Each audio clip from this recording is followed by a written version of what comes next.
Kwentuhan ng kabulastugan, hindi malilimutan ang asaran na merong pikunan, lalo na rin nung unang niligawan, unang kabiguan.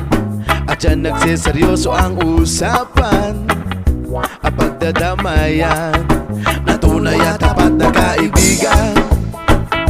O mga buwang o kaibigan, lubang maaasahan. Di na tayo babata, edad mo di nahahalata.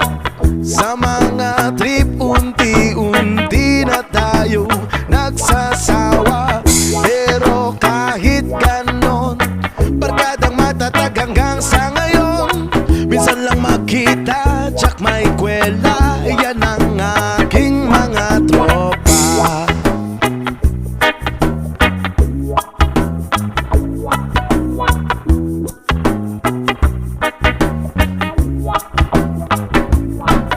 Inuman pang magdamagan, minsan inaabot pa ng ayaan na kung saan-saan, na para bang walang kinabukasan at kahantungan.